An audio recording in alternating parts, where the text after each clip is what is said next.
Over time. Watts. Composer over. With Nick Versey. Composer overtime. Watts. Composer over time. With Andrew. Composer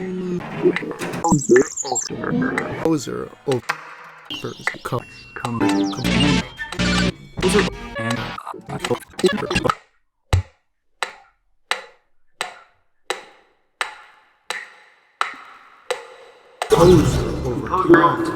Composer overtime. Andrew Watts.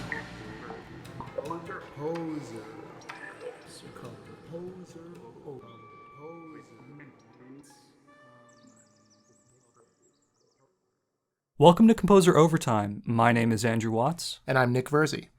Composer Overtime is a series of interviews featuring discussions and works by innovative composers across the world today. Nick and I are both composers based at Stanford University, and will be facilitating these chats each week, sometimes with Bay Area guests, and sometimes on location across the US and internationally. During each episode, we will hear a new perspective on the contemporary music landscape, find out about the composer's creative process and musical background, as well as listen to some of their recent work. This week, our guest is Stylianos Dimou, a Greek composer based in Graz, Austria. Stylianos has participated in a number of top festivals and residencies, such as Impuls, Gaudeamus, Manifeste, Royaumont, Tactus, June in Buffalo, and Delian Academy.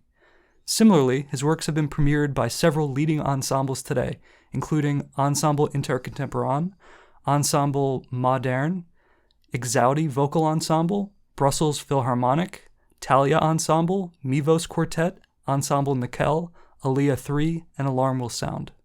Stylianos began his university education in composition at the Aristotle University of Thessaloniki, and later undertook graduate studies as Fullbright Scholar at the Eastman School of Music, and studied electronic music at IRCAM in Paris through the CURSUS program. He has worked closely with Georg Friedrich Haas, George Lewis, Fred Lerdahl, and Beat Führer, all major figures in the field. Currently, Stylianos is completing his doctorate in composition at Columbia University in the city of New York. It was a highly fruitful interview that will be available online unbroken. Great, so let's dive right into it. Watts.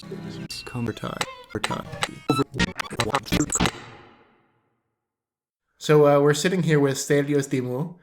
He is a Greek composer who is joining us at the Impuls Festival in Graz, Austria. Stylianos, thank you very much for joining us. Thank you, guys. It's a real pleasure to be with you here. You're super friendly, and thanks for the invitation. Of course, yeah. So let's jump right into it then. Yeah, so we actually go back a ways now. We met, 2012? 2012 at the Eötvös Foundation. Yeah, in Budapest. In Budapest, yeah. Yeah, so this is, I guess, a good example of how a composer's life works in terms of networking. You know, Yeah. You do these festivals all over the world, you meet so many people, and then in an ideal situation, I would say it's kind of like what we did. We kept in touch, Yep. you know, and when you notice that, you know, your paths cross again, and you get opportunities to hang out, chill, and you know, catch up. Yeah, and I think Impuls is like the right place to do that, right? Like Yeah, people from definitely. around the globe, like meeting performers, composers, and it's great. Yeah, I myself, one of the guys that I went to my undergrad with is here because he studies in Graz now. Oh.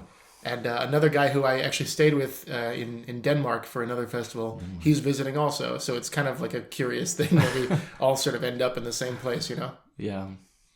So we got the chance to hear a new work of yours the other night. Yep. Yeah.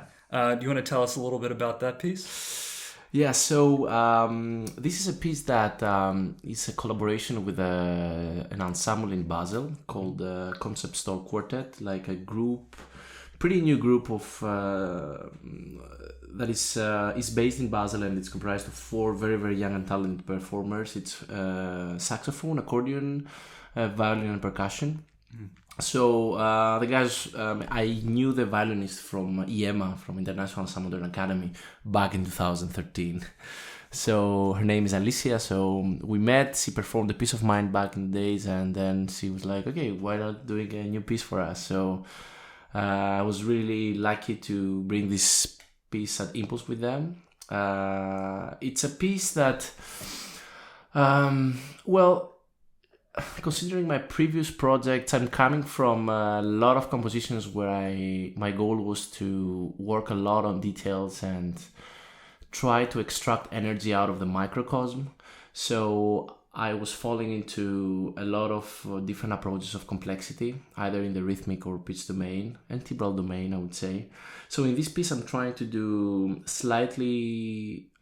have a slightly different approach.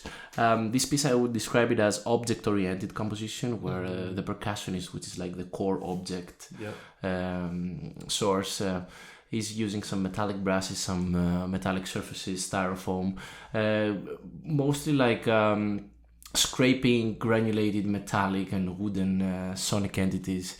And the idea was like having like an object-oriented world, and on the other hand having the ensemble that will somehow emulate this sonic environment.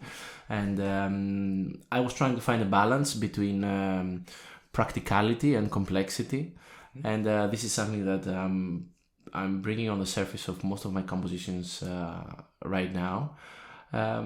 Also, another interesting aspect of this piece, at least from the composer's perspective, I worked a lot with repetitive blocks and linear structures that are developing out of repetitive models, which is something that I was super afraid to do it. For instance, like, I don't know, 2 years ago, 2 or 3 years ago, I could never repeat a single phrase or rhythmical structure like once. That was it. Like my mind and all this organic approach to sound and complexity was like moving forward really, really fast. So right now in all this, my latest pieces, I'm trying to repeat things again and again and make slight changes in the rhythmic domain, and trying to pursue dramaturgy or foresee dramaturgy from different perspectives. It's also a way to somehow exhaust the energy that you can take out of repetitiveness, which is something that I was afraid to do, but now I'm somehow flirting with it. The piece is almost 14 minutes. The performers did a really, really great job, very dedicated performers, very young, and I'm really looking forward to the next performance that's going to happen in Basel at the Attacca Festival in June 15th. So yeah.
Yeah, I remember hearing a number of works of yours years ago, and the thing that struck me as a major departure, and tell me if this is how you were conceiving this work, but it felt as though this was kind of a very contained microcosm. We had a few things that were very rigorously treated. Yep. Some of your earlier works that I remember hearing were very colorful, kind of flashy displays of virtuosity and your treatment of orchestration in these works. And not that one is, given a different value to the other, but they're just like almost diametrically opposed approaches. Yeah, like inverted relationship. Yeah. Andrew and I were commenting on the piece after the performance because both of us actually enjoyed it most of all the pieces on the concert. Yeah, but very effective work. And I mean, aside from that, I mean, just about the piece itself, we were noting how even the most because all of the instruments seem to be derived from the object that the percussion was, you pursued certain timbres and techniques in each of the instruments that in that particular context seemed very, very new to us. Yep. And in particular the accordion part was really interesting because mostly it was extended single tones from the instrument. And we were saying that, it seems the sort of thing that had the composer gone in and said, okay, well, I'm going to do this thing that treats the accordion in this radical way, then they never would have done that, first of all. And then they also, if they had done it, it would have been ironic and it would have been some sort of statement on the technique of the accordion. But this was really arrived at because it had a very clear purpose to it. And so it felt very original for that reason. I think that when composing the piece, one of the main sources of sound projection was like the scraping on the metallic surface with thick metallic brass. And I remember when I was trying to somehow articulate or compose the program of the piece, I was thinking about this relationship between the accordion and the rest of the ensemble, because it's kind of hard if you consider like the typical traditional sound of accordion to blend it with granulated frictions, things like that. So what I was thinking was like, okay, we have a scrape on a metallic surface, and what is the role of the accordion on top of that? And then I started thinking about the mechanism of the instrument, like it has all these metallic voices where the air like is going really tight inside the body, and I was somehow envisioning like how this mechanic process of sound making is related to the scrape of a metallic surface. That's why I ended up using a lot of air tones, like super high frequency pitches that high frequencies that they don't really have any structural functionality for the piece. It's rather kind of augmentation of like a very like immense and strong pressure on a metallic surface where we get this random grainy high frequency sound. Screeching. Yeah. So the world of the sonic palette of the accordion is definitely like intertwined this part of the ensemble, the percussionist. And I have to say that was like the biggest challenge for me in the beginning of the piece. How can I incorporate like the accordion in a musical idea that it doesn't sound as an accordion, but it's there. Yeah. We were talking about something kind of related to this just the other day, where someone was writing a chamber work that involved this piano passage with repetitive fortissimo pitches in the highest register of the piano. I remember. Pitches were irrelevant, essentially. It's just they wanted that sound of the highest register of the piano where you're starting to lose a lot of the pitch content. You're getting the hammer sounds with a tape and everything's percussive. I think somehow all these approaches to instruments somehow foreshadow like the electronic music and the techniques that we are using in or have been used or are used in musique concrète or electroacoustic compositions, acousmatic pieces. And this is also something that intrigues me. I mean, most of the times I'm using pitches or regions of instruments or techniques that, okay, when you look at the score, someone might try to find like a kind of concept or organization of piece material and stuff like that, but for me it's just like it's just a pitch can be just a tool, or a register or an instrument. It's just like a tool to pursue a certain timbre or a certain texture.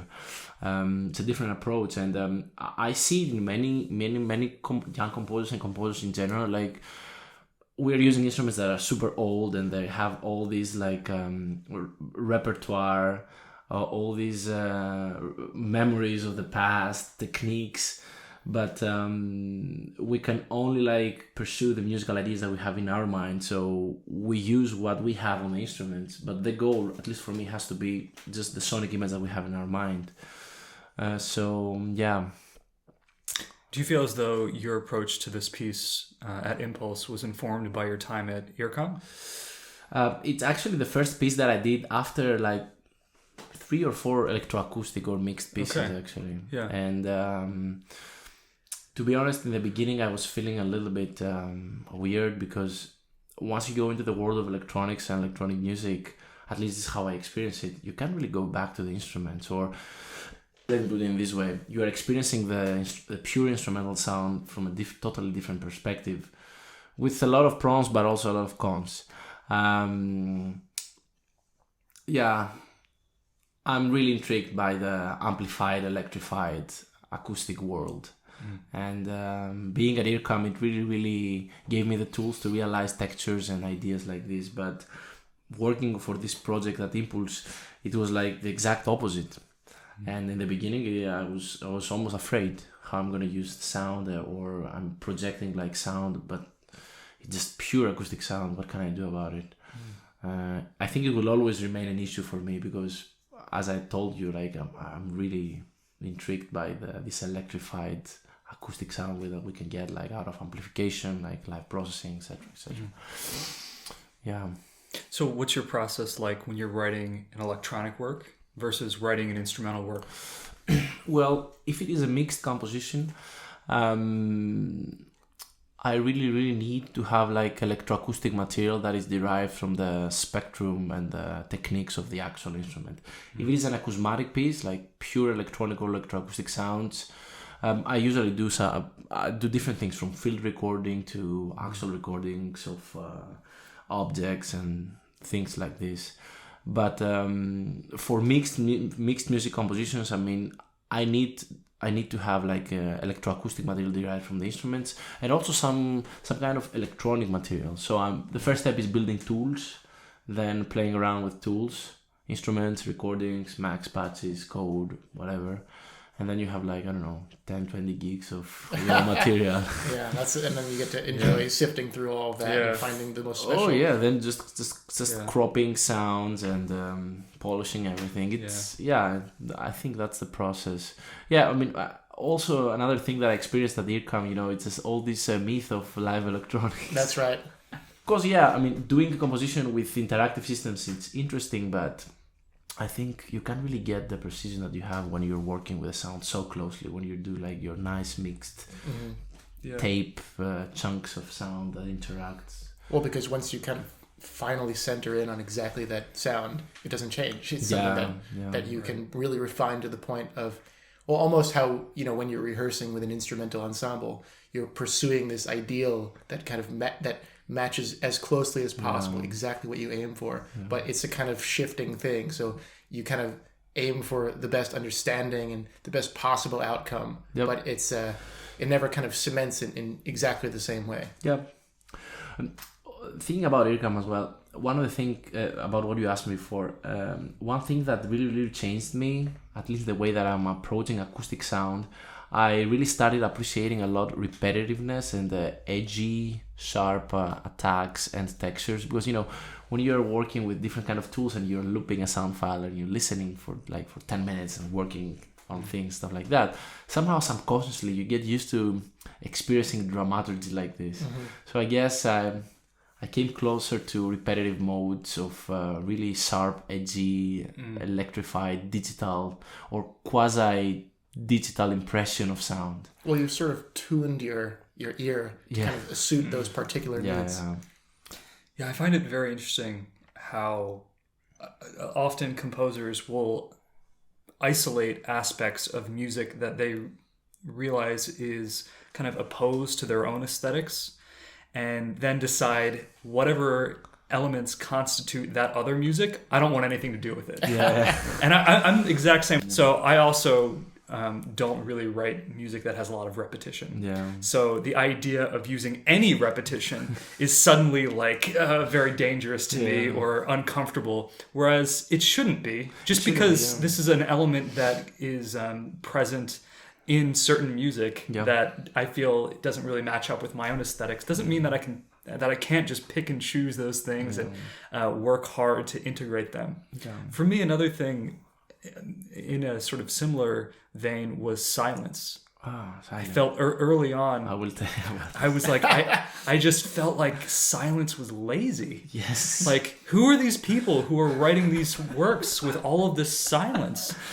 But the thing is, eventually you run into a few works where you're like, oh, this person used silence and it was incredibly effective and arresting and amazing. Well, that's kind of what you need. You just need, for most ideas, I think it's like you have this concept that you've been avoiding for some time because you've perhaps heard it done in a way which didn't appeal to you, and you need at least one piece to kind of prove to you that it's possible to use it effectively. Yeah. I used to be like super afraid of that. Yeah. Like, I remember like 3-4 years ago, my mind would never go to the idea of a silence. Like, everyone should move all the time. Like, everything should change immediately.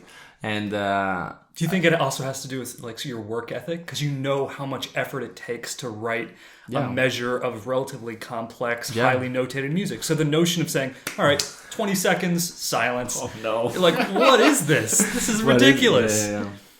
It's very hard. Well, the first step, I remember like the first piece that I incorporated silence or a relative silence. Sure. It wasn't colored silence, as they say. It was in my piece at IRCAM, where at the end it ended up having no silence. Okay, if you look at the spectrogram, maybe compositionally there is some silence.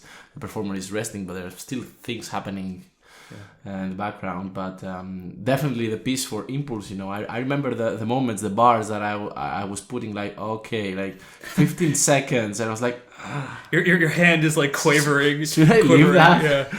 And I dare to say that especially the first 3-4 minutes of the piece, I think I should avoid some silences or somehow treat the tempo in a different way. But for me, it's a huge step.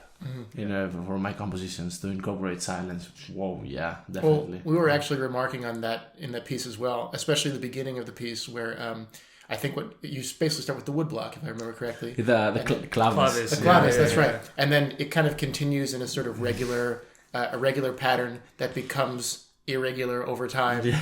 And it's the silence that allows that regularity and irregularity to come about. Otherwise, it just becomes a continuous texture, which is structurally quite different and plays a very different game with rhythmic expectation. And right now you're raising one of the things that I'm having in my mind. In this period of time. In the pieces that I'm doing right now. So it's not a matter of what you're repeating, but it's a matter of how much space are you leaving between the repetitions and how you can vary these tiny little slices of pause among repeated material, because you can have like the same entity, but the way you perceive it throughout the steps of pause, it can change the perception totally. Yeah. And it's something that I'm working on in my mind right now, and it's a little bit tricky to perceive, but also, you can, with this approach, you can somehow be very selective and minimize like the material you're using in your composition, because with complexity and hyper energy, you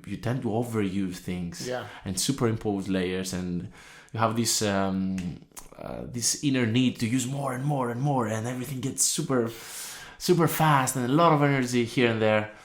But if you I experienced it in this way. I started working a little bit with repetitive models, and I realized that I don't need a lot of things. I just need like the proper timing of elements in the dramaturgical discourse that I choose or I create.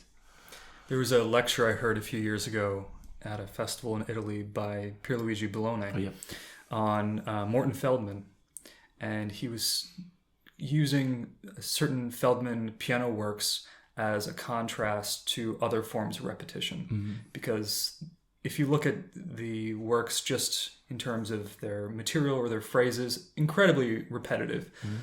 But each repetition is followed by and preceded by very differing amounts of silence or space, and even within the repetitive phrase, there are tiny little variations in terms of the rhythms or the dynamics. So you have something that is very repetitive, but never exactly repetitive. And that was incredibly effective. Well, it becomes like a living entity, right? Yeah, it feels like an organic repetition. Because our everyday life is repetitive. We're doing the same things every day, but we're not doing them to that degree of precision like copy-paste repetition. Yeah. Well, this I'm very afraid to do it. I think I have a problem with that artistically, but with which the copy paste. With copy paste. Yeah. Well, that's even. I mean, in terms of like phoning it in. That's the one. That's the one that's easiest to kind of say, okay, I can kind of justify this one as being a lazy endeavor, or at least something that which is, even in terms of its process, so disconnected from the immediacy of the impulse to write. It's something that which is, if you really were to consider that movement in, like, let's say you're composing in the computer, to just click one button and have it come out, it's very different than sitting down with a pen and paper and going this, and then I wait a few seconds and then this again. It's very different.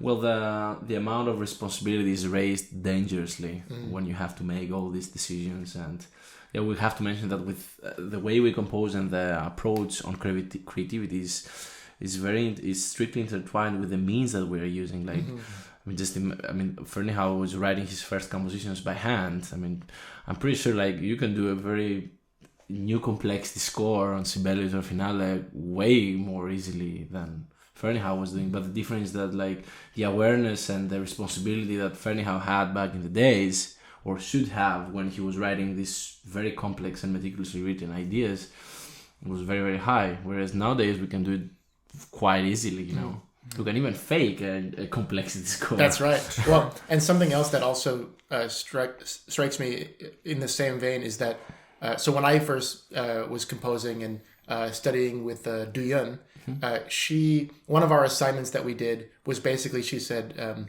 okay, go home and just copy out any page of a Mahler symphony, And I said, or she said, pick Mahler or Brahms. I'm like, okay. And then the reason she did this is because if you pick any page, it's full of repetition. It's full of repetition of the same note in the same place in a different bar.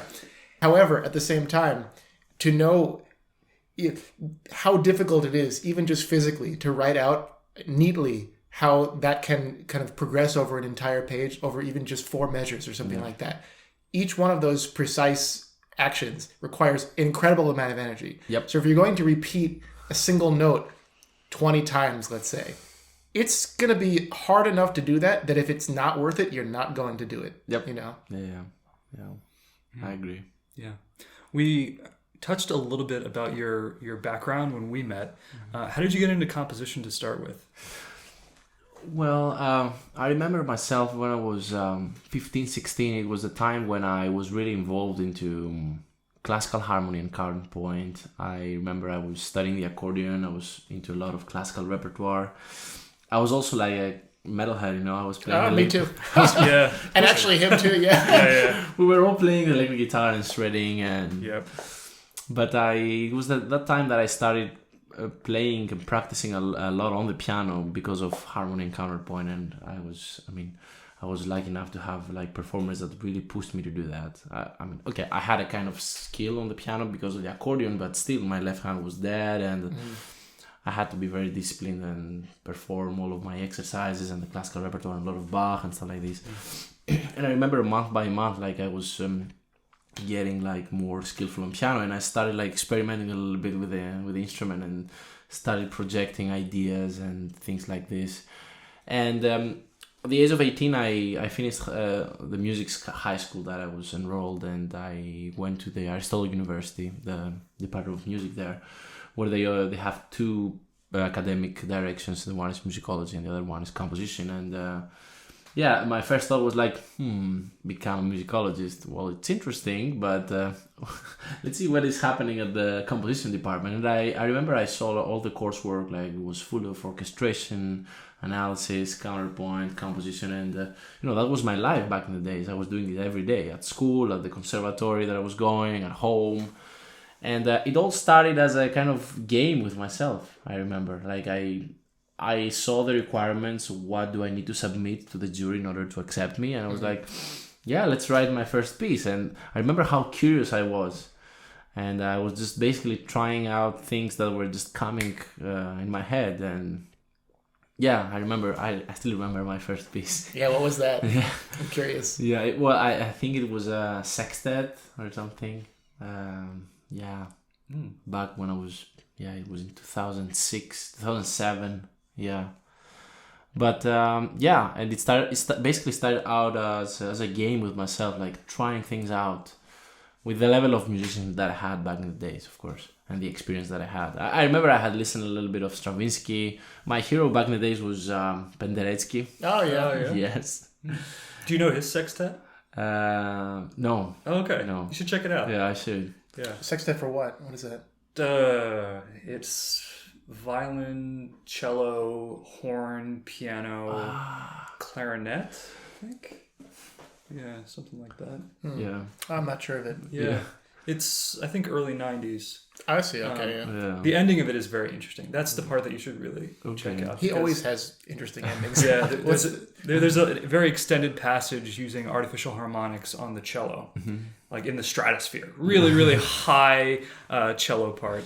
And it just kind of like fades into this, into the ether at the end. Yeah, it's very, very interesting piece. Yeah. Do you remember some of the other composers that you were very interested in at this early time? Yeah, after I remember like exploring step by step a little bit of Boulez. Messiaen became my hero. I remember we had a very interesting class at the university where composers were required to take like 4 semesters of contemporary piano performance. Wow, that's great. Yeah, so contemporary as well. Yeah, so I ended up. I remember I played the Il de Feu 2. It's a serial piano piece of Messiaen. It was very hard. I remember I was studying like every day for 8 hours. Wow. But I was skillful on the piano, but I didn't have the technique. But I could play even fast, but my technique was very bad. But I remember the professor of this class, he helped me a lot, and we experienced a lot of new music repertoire. I remember I had played the Scarcotta's Variations for Piano, a very interesting piece. Maybe you should check it out. And I had played this piece by Messiaen, and I played a piece by Hosokawa. And like the purpose of the class was to, along with the performance and the awareness of how new music is made and performed, like through our body, through our hands, we were also doing a lot of analysis and presentations of the pieces. And after these guys, I went into a little bit into Grise, a little bit of Xenakis, but I remember I was a little bit afraid of him. Back in the days. The presence in Greece. Yeah. And of course Semberg, a lot of Semberg, and a lot of analysis, like postal analysis of his works. But yeah, then it was time for some Ligeti, I remember. Yeah, I had some heroes, but it was interesting, yeah.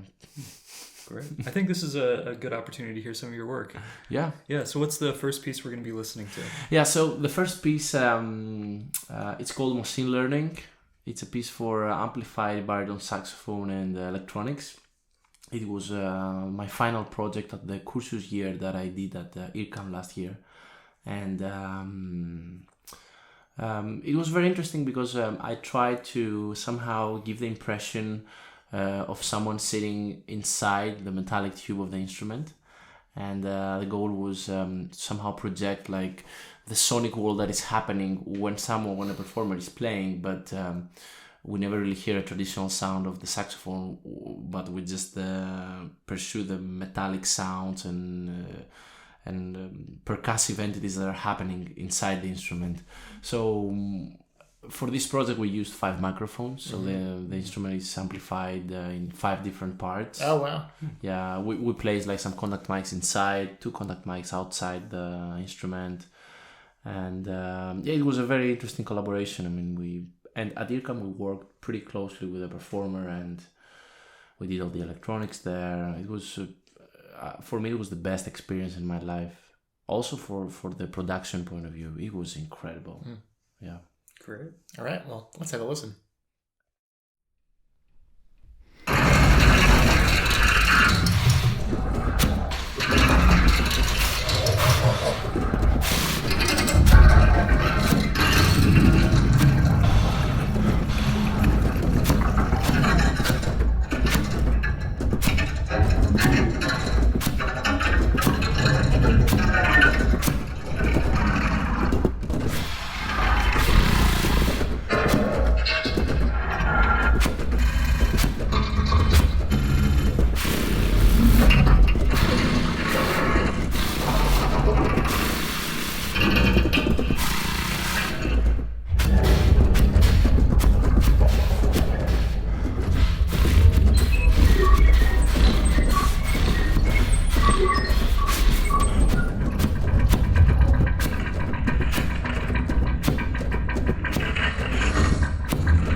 Most of my friends here in Graz, they're not. I'm not really related with the music community here because I don't really have any coursework to take. I'm just at home composing, and most of my friends or people that I see frequently are just normal people who just listen to pop music, and they always ask me, "Tell us about your music. What are you doing? This and that." And in the beginning, it's like trying to break a wall. It's impossible. We talk about this often. Yeah. And I think this is a great point to jump back. But you know what? They're getting more and more interested if you start going deep into details of what are you thinking, what are you trying to pursue, and why. Of course, I don't really like saying that, but culturally there is a difference. Not because we're doing something important, but we definitely do something different. Sure. And unfortunately, it's.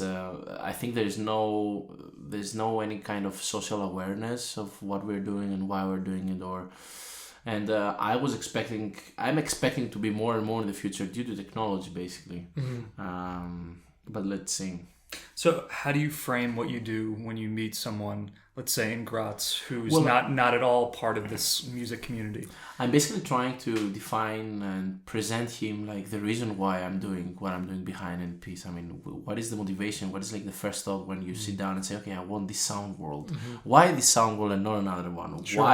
Why you want this kind of meticulously done complex sonicscape and not just a nice melody? And even when does that imagination begin? Is it something that begins as you sit down with paper, or is it something that you walk around for a couple of years and are always thinking about a little bit and finally have to investigate it? We're also questioning a lot the role and the existence of inspiration, because most people think the work of a composer is to try to find inspiration, because if you don't have inspiration you can't compose, which is a fallacy. It's not how it's working. Composing can be the thing that gives you the inspiration. Yes, yeah. And even better, even deeper for me, it gives you meaning, which is something that the normal people, the world outside has a different impression. Yeah. I think that we already have the inspiration, we have the goal, and we just project it, which is sometimes is the case, but for most composers, we need this process of investigation. Definitely. If composers waited just for the moments where they're feeling inspired to write, nobody would be writing anything. They would die immediately. Yeah. And artistically and metaphorically, they would be dead. Yeah.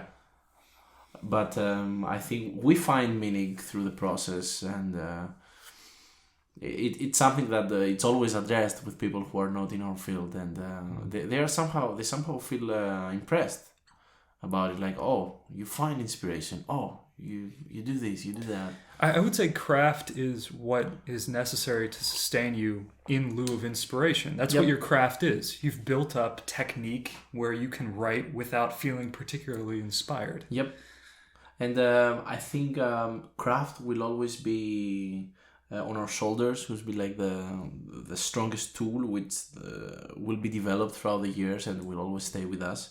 But as you said, without craft, you can't really fall into the magic of sound and this process that gives you meaning when you're composing. There's a huge debate. There are many composers who say, craft destroys creativity and artistry, blah, blah.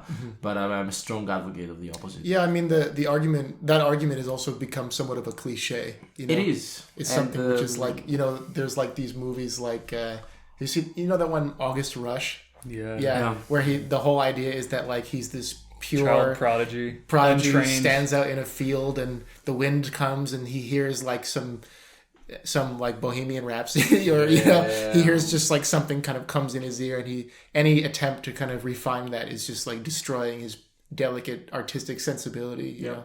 But it's the opposite, I think, like you say, where you have these very complex feelings that need to be untangled, and the only way to do that is to really investigate the source of the sound and all of the details which add up to this composite thing that have a total effect on you.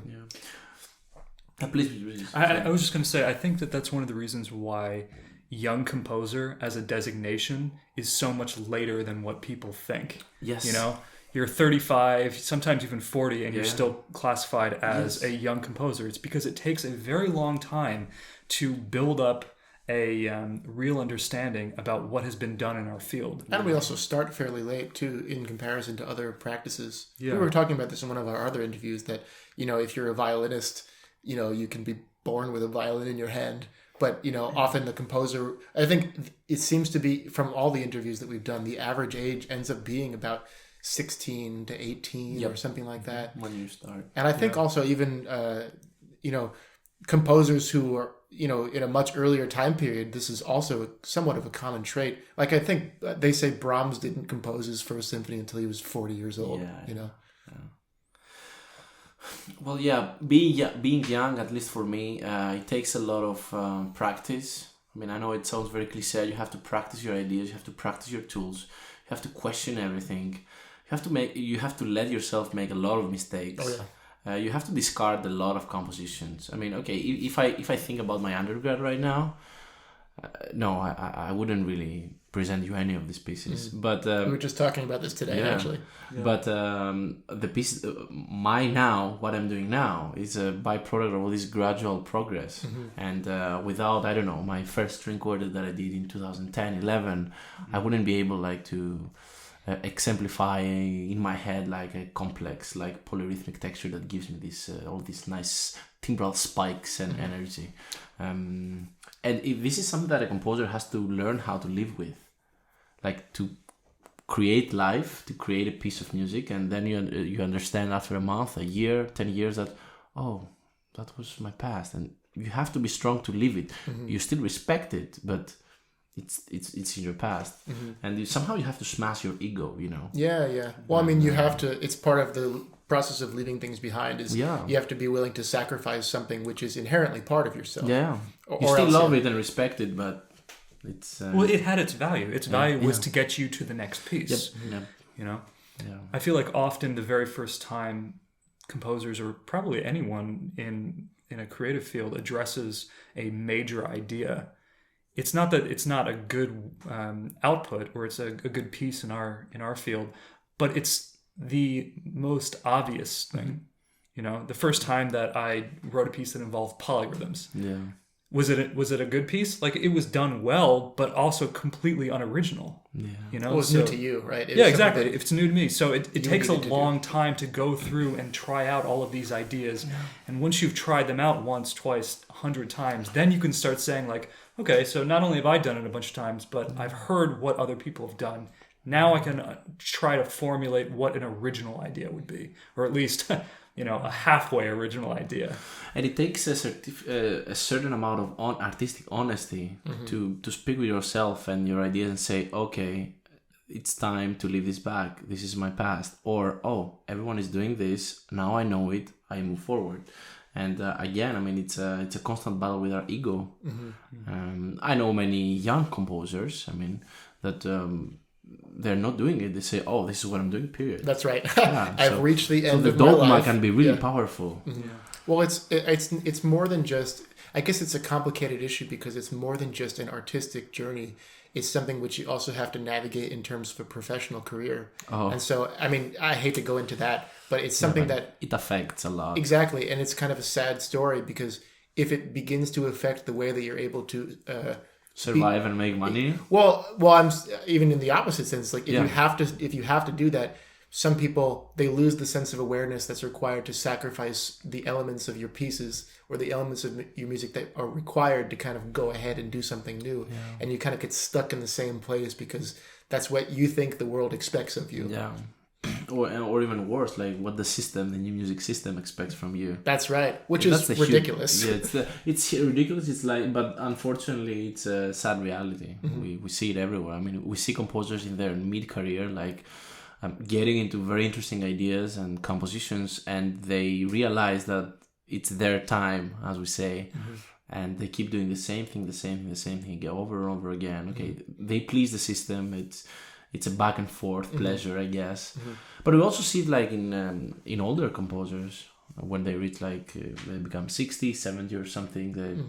They somehow stop, or I don't know. I mean, maybe they don't have like the mental strength to keep going and experimenting. But I mean, I think this is why I think it's really not just about this kind of professional sort of thing, but it really is an artistic journey that you're going on. Because when I look at repertoire from the past, you can see different composers who are able to kind of progress through their artistic development and kind of continue to do so throughout the course of their life, or else they kind of reach a certain point and the works that they produce after that either kind of recede back to something more conservative, at least in terms of their own output, or they kind of remain at that place, or they stop composing altogether. Yeah. And then there are some composers who they just continually are growing into something new and new because they take the time, and also because they're somehow fundamentally dissatisfied with every particular moment. Though. It's also hard to learn how to live with dissatisfaction. Yeah. Because the world we're living is all about satisfaction. That's right, yeah.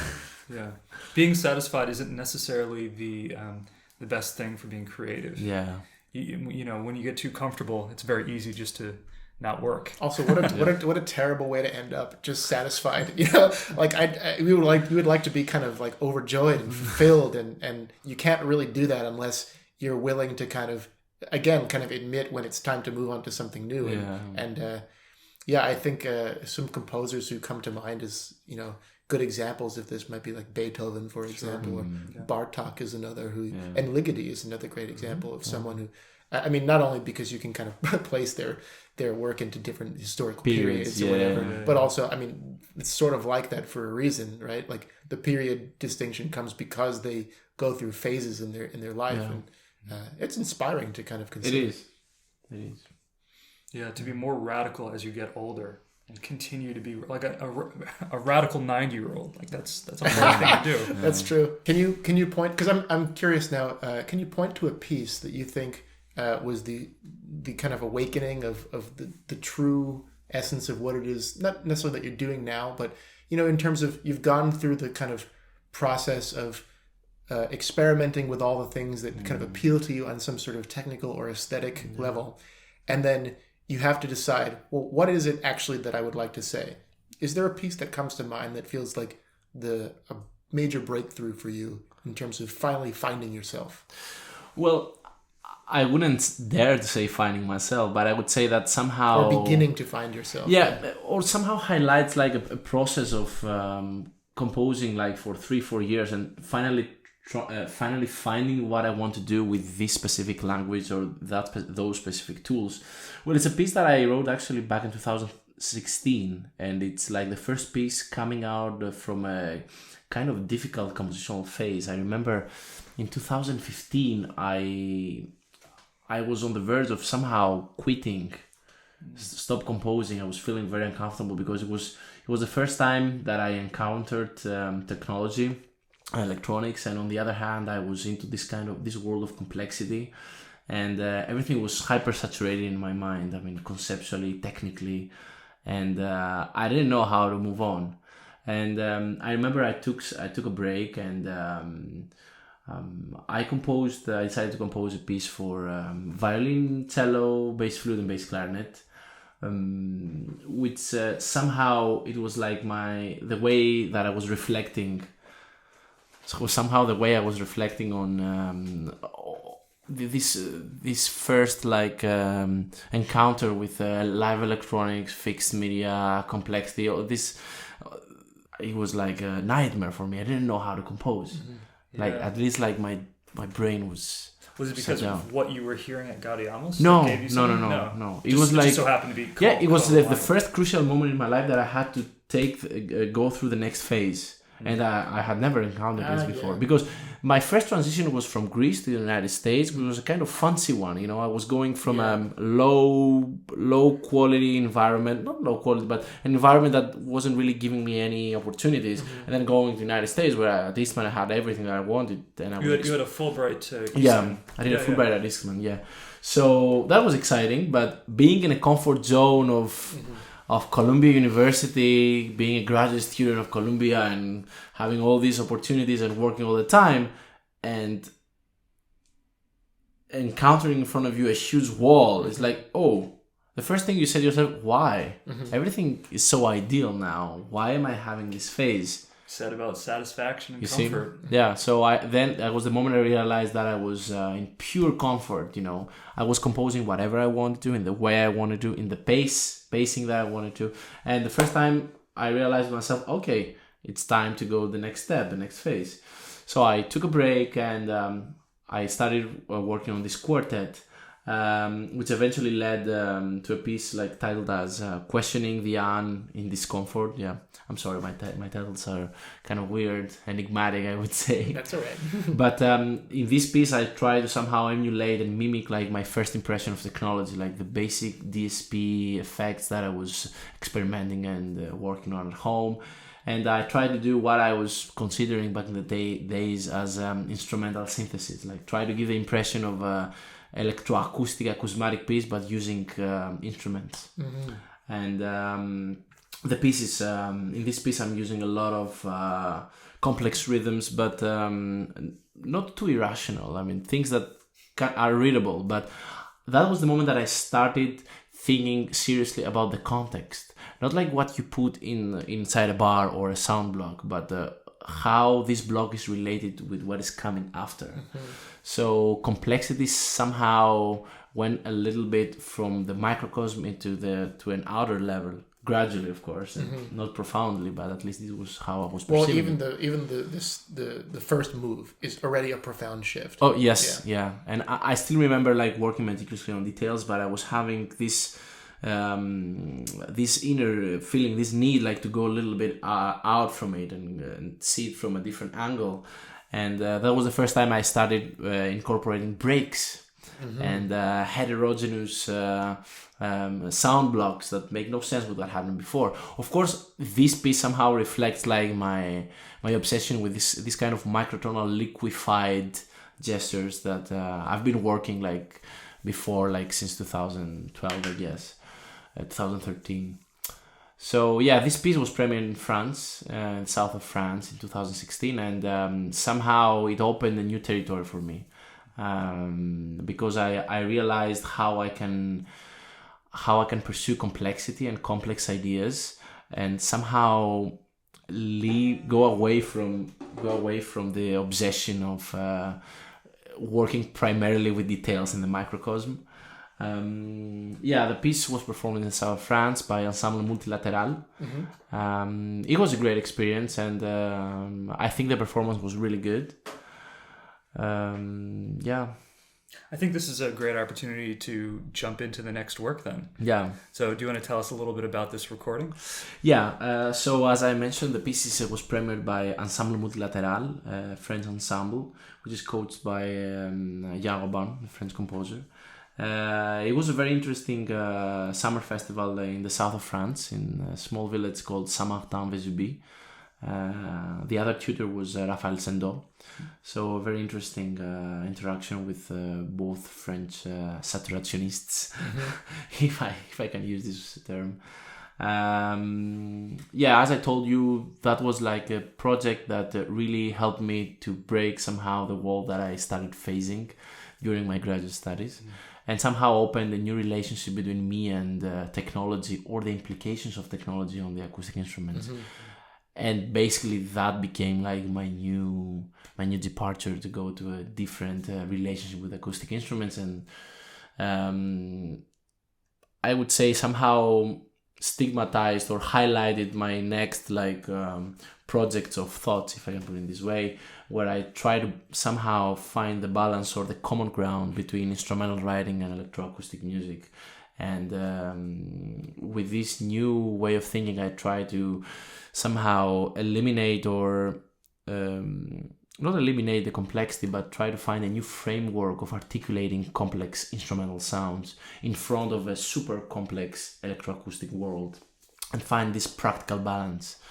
And this led me to other projects in 2017 and 2018, where instrumental and electroacoustic entities are hyper blurred.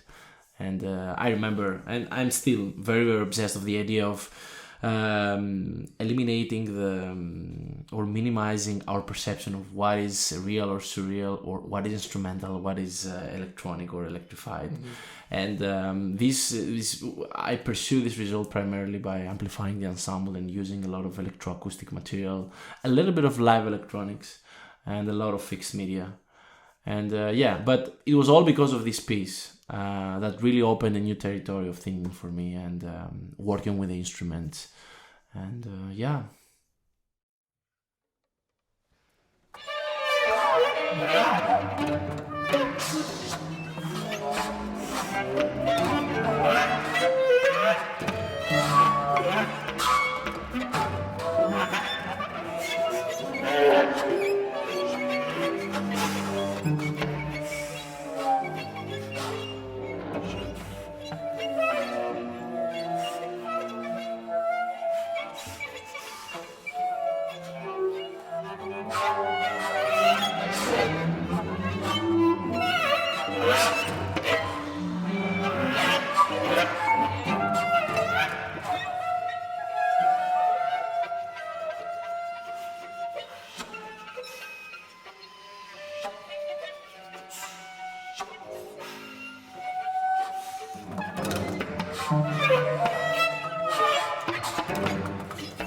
So we were talking earlier about your high school experience and playing rock guitar and playing accordion. Do you maintain any parallel creative practices outside of music today? Well, actually, when I first came to the States, I was really into my studies and working a lot with music theory and analysis and composing a lot and traveling a lot. And when I went to Columbia University, I somehow retain the same status of activities, if I can put it this way, but I added a lot of research and experimentation with electronic music. Here and there I was practicing a little bit, like exercising, some jogging, some lifting here and there, but I have this secret passion in my life, which is freediving. I carry it from when I was in Greece, and it's always in the back of my mind. It's basically in my soul, but for 6-7 straight years I was really dedicated, just composing and going through all of my academic life and traveling a lot, if this can be considered an activity. But this year I realized that this is not enough, or I should put some other things in my lifestyle to make like the composer's lifestyle a little bit more healthy, because it can be very unhealthy. Definitely. Yeah, well, that's why we ask, because it seems that from a lot of the other interviews that we've done, and also just conversations I've had over the years, these practices are sort of developed as an outlet for a creative practice which doesn't have the same amount of pressure on it. Yep. So, for example, we know a bunch of composers who have done things like start composing poetry or start painting or. I do sketch and I do some painting, like as a parallel to composition. Yeah, and most of the times I somehow try to find. I'm afraid to articulate the word inspiration, but let's put it in a different way. Yeah. I'm just trying to define the way that I pursue lines and visual complexity. I'm not really doing any kind of metaphor, but for me it's quite creative, like to stand on my sketch paper and do some kind of abstract sketches and shapes, and it's somehow it's a reflection of my brain. And it definitely portrays the way that I'm envisioning complexity. It is definitely intertwined with the way that I'm pursuing complexity with instrumental writing, but it's never a metaphor. But it's an activity that it's not related with composition. It definitely helps me and gives me inspiration. Well, I imagine it's also not just something that is a reflection of your mental state, but it changes your mind too. Definitely, yeah. It's like a kind of training or something that is outside the context that you normally think in. Yep. And so when you're developing a new type of language through a different medium, it's like, well, you see aspects of your old language there. Yeah, that you could never see it from music. Yeah. That's absolutely, and I imagine that, some of those might translate back, and it ends up being this conversation between the two sorts of practices. That's why, I keep questioning the strict composer's lifestyle, like sitting on a desk all day and thinking and working only with music and ideas related to music. No, we need all this input from other disciplines and from the outer world. For me, nature is a big deal, because I was raised by the coast and experiencing sea since I was, 3-4 years old, and my relationship with the environment, a lot of hiking, a lot of diving, extreme sports like this. So this definitely affects the way I pursue speed, complexity, detail. And as I mentioned, it's like something that I really miss. Have you had the chance to, since being in Graz, explore some of the natural scenes out here? Yeah, I've been doing a lot of hiking, but I'm also doing a lot of physical exercise, and it somehow counterbalances like my creative time throughout the day. Because as I told you, I mean, and as we all know, the older you get, like the more difficult it is, like to sit on a desk all day. Yeah. Well, also it's just that you don't want to. I don't want to actually. Yeah, sometimes I'm really, really pissed with this practice and annoyed. But I mean, we all know that it takes so much time to articulate what we need to articulate. For me, the only solution is just to find like some exits, some other activities that can also give a different perspective on ourselves. Well, it's not just kind of time off; it's like restorative time. Yes, and it's something that at least I know for myself, even when I'm kind of pursuing other things, unless the circumstance is extreme, I'm kind of still in my mind going over ideas that I'd like to try out when I inevitably go and sit down again and start writing something. But Andrew, coming back to the aspect of performance, I remember, when I was in high school and in my beginning of undergraduate studies, I used to perform a lot of music. But right now, it's like I have built this kind of relationship with technology and improvised electronics and things like this. So for me, this is like the performance part of me that it's still alive but expressed through different instruments. Sure. So I have to say that I remember like my mentor at IRCAM, Michael Malt, he was telling me, Stelios, you have to wake up every morning and do a nice Max patch. Or just have fun with Max and play some music with it. Wow. Yeah, he was joking, but I have to tell you that... Well, you could have followed me right there. Yeah. There are many mornings I light wake up... a candle and, I say a prayer. I drink my coffee in the morning and I just play around with Max, and I do some, stupid pad that it's semi-interactive or some random playback and things like this. It's interesting, What I'm trying to say is like we need different tools of expression, and somehow we program our rationale and our thinking through other means. And this is something that I realized that I needed. It's something that I didn't have in the past, and now I do it like intentionally. Yeah, I mean, it actually becomes like a much more aware.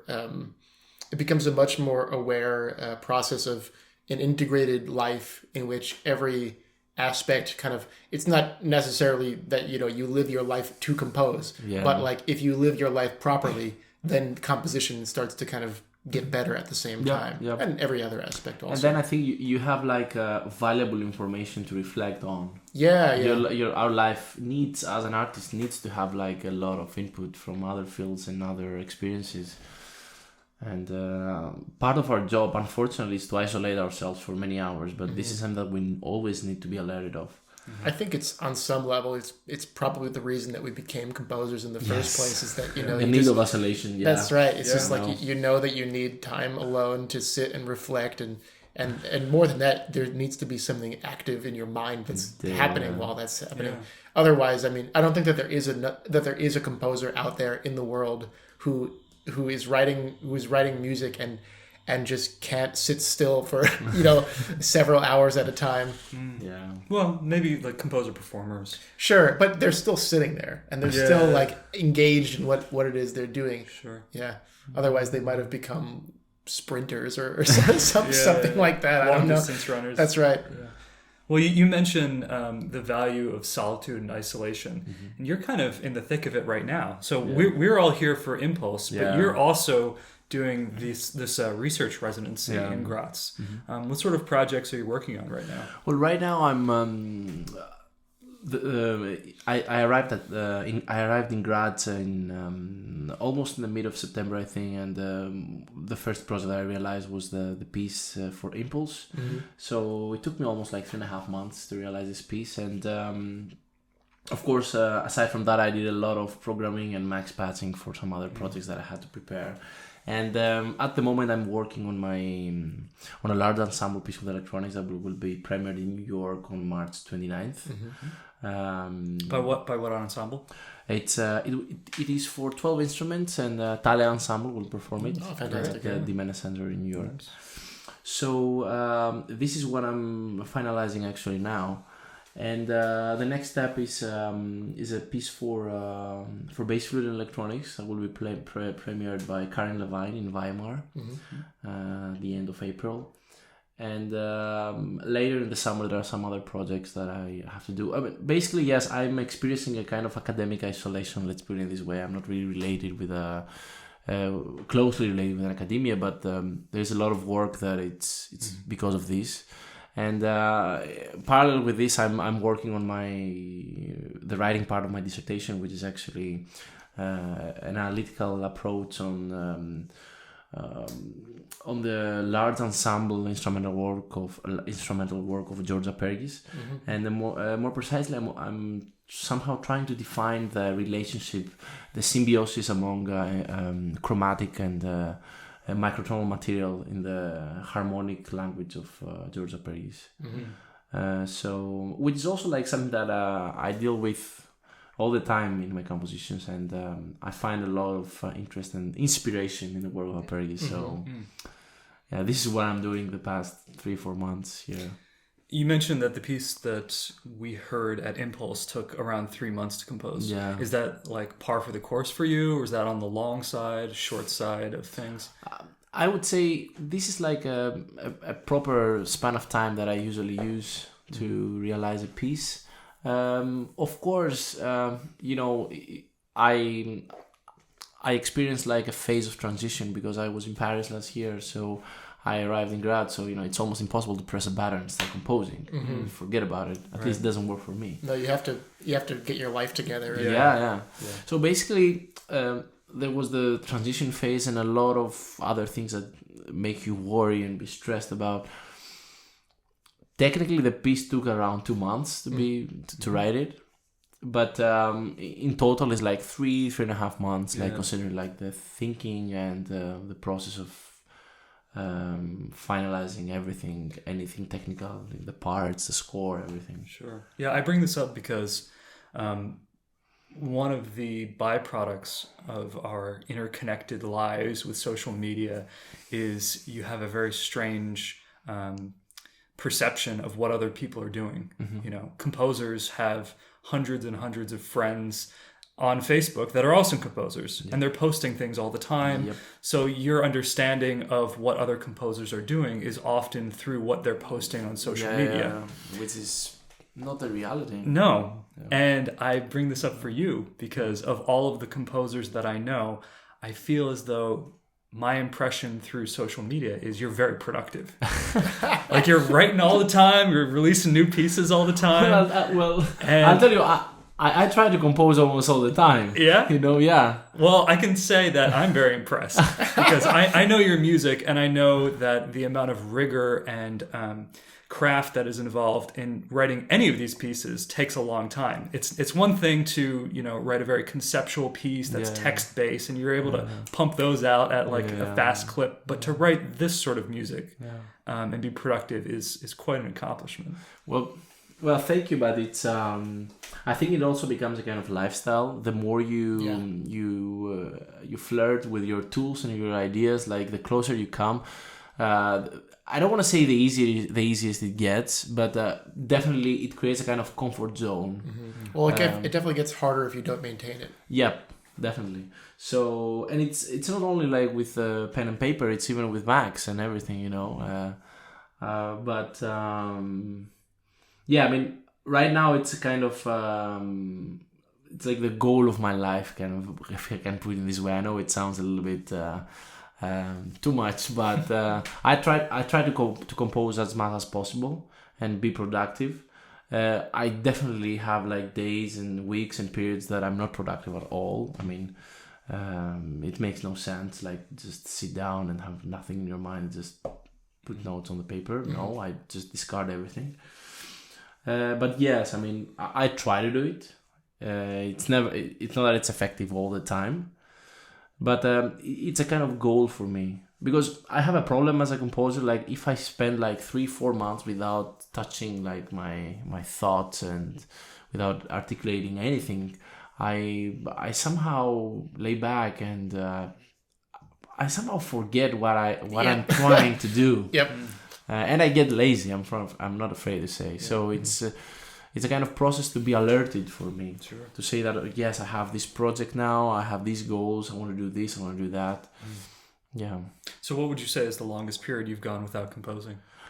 Well, it's the longest is it's almost like 4.5 months. Okay. Yeah. Yeah. Nick?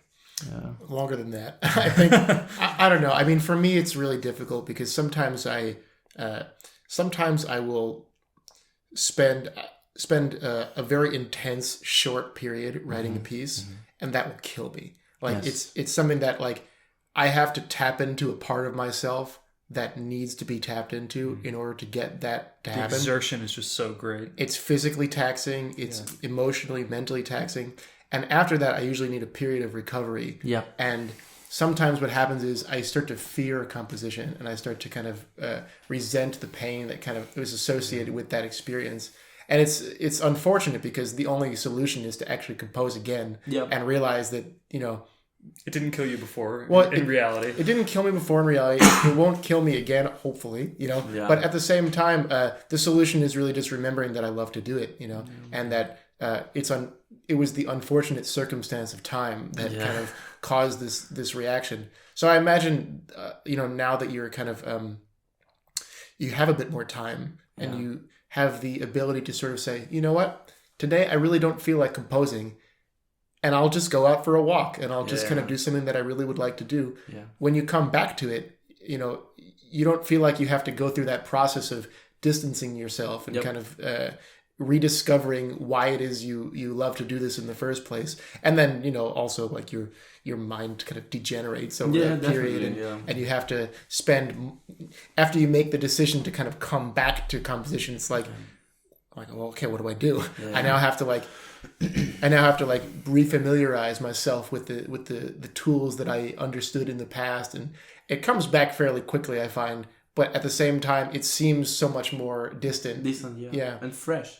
Yeah, that's true. Yeah. I think the longest that I've gone without composing is probably around what you had mentioned, about 4 months or so, and it gets to a point where it's not that I necessarily feel like I need to compose. It's just I get bored of the rest of my life. And I'm like, well, composing is a thing I do. Well, you realize like you said, you get lazy, you know, and like as people who are, you know, if you're an ambitious person, then it feels terrible to not be productive. And you just feel like your composition ends up being the thing that propels your life forward, and not just like, you know, your life and your music, but also it's like it ends up, depending on the type of composer you are, I imagine it's like it's the thing that kind of it unlocks aspects of yourself. Yeah. And so if you don't continue to compose, you just kind of remain a stagnant individual who is kind of remaining forever trapped in that state. And to me, that's an incredibly dissatisfying experience and one that kind of needs rectification. Well, as we mentioned before, like composers, not all of us, but many of us are trying to find a meaning,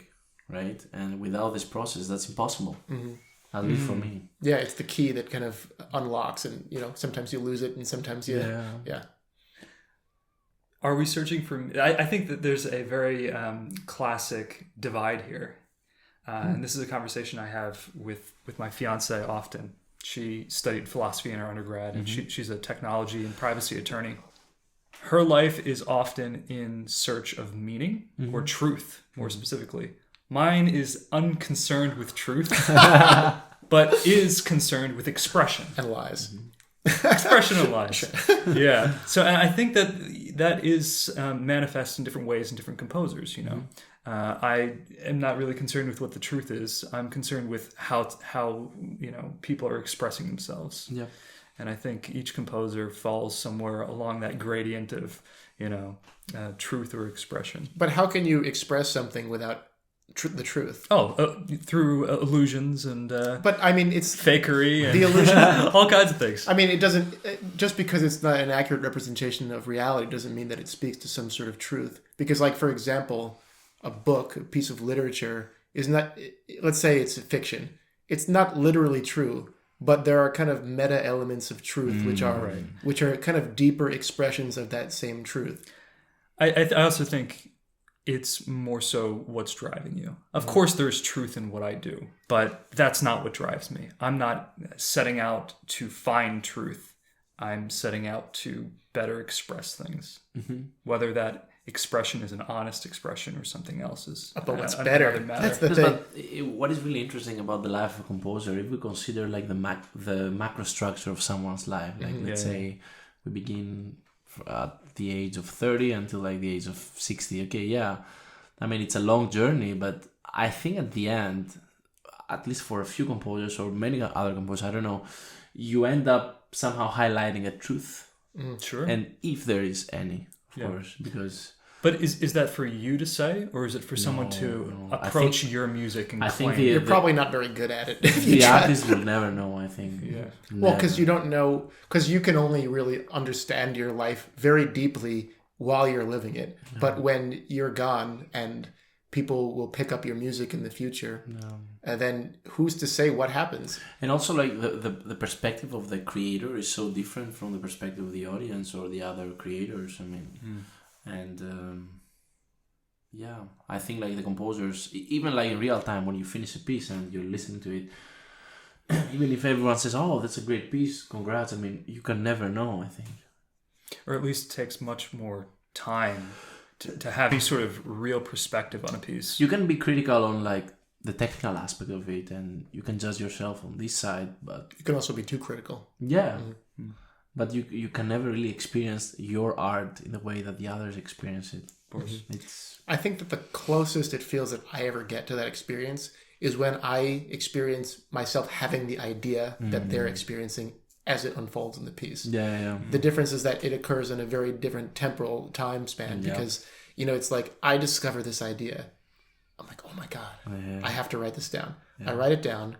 And then the next moment that I have that could be like a month from then, or however long it takes to get to the next point, and then it's like an accumulation of those ideas in a representation over time, and it's like that's a very different way that someone who's just sitting down and listening to the piece all the way through kind of has this vague, intense impression of all of those ideas condensed into one form, and then it takes them kind of also a long time to really unpack that if the ideas are kind of strong and rich enough to support that repetitive listening or something like that. But it's the only time that I ever feel like something works is when it is able to influence the way that I am affected in that particular moment. And that's almost like a litmus test for whether or not it will impact somebody else at all. Yeah, sure. But even then, when you have that idea, it's often not fully formed. Whereas when the audience hears it for the first time, it is fully formed. It's just sort of like an essence, and then you refine it to the point where it best reflects your imagination of that idea, or else it's like a better version of that. It's something where it's like, okay, well, I imagined this thing. It came out weird because there's no way I can transfer the electrical signals in my brain into like something that is tangible. Not tangible, but, observable and perceivable. And then when you finally do, you're like, well, how do I mediate this in such a way that reflects, that actually unlocks the effect that I was going for? Or else, like, you discover a new effect as you craft it. Yeah. Where do you see your music going on the longer scale? I mean, this is a very difficult question, and to be honest, we're all kind of in the same boat. We're all finishing up our dissertations right now. Yeah. But do you have any inkling about the sort of topics that you'd like to address, let's say, in the next 5 to 10 years? Well, I'm definitely into this relationship between instruments and technology. And as I mentioned before, it was a huge blast for me, like my flirt with electronics and electroacoustic and acousmatic music. So I will definitely try to pursue projects that bring these two worlds together. The acoustic world as we know it from the classical instruments and the electronic world. This is something that intrigues me, and I really, really want to pursue projects that will enable me to project like this collision. This is what intrigues me at the moment. Yeah. Great. Well, I think that's a wonderful place to close. Yeah. So thank you so much, Stylianos. Yeah, it's a real pleasure. Thank you guys for inviting me for this. It's an honor, and it was a pleasure talking with you. Absolutely. You're wonderful. Thank you. Thank you.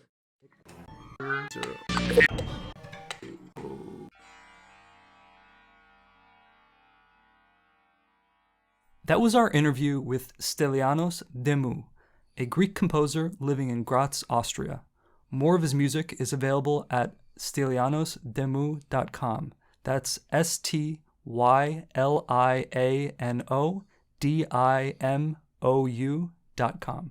If you would like to hear more episodes, our interviews are published regularly on Composer Overtime's YouTube and SoundCloud.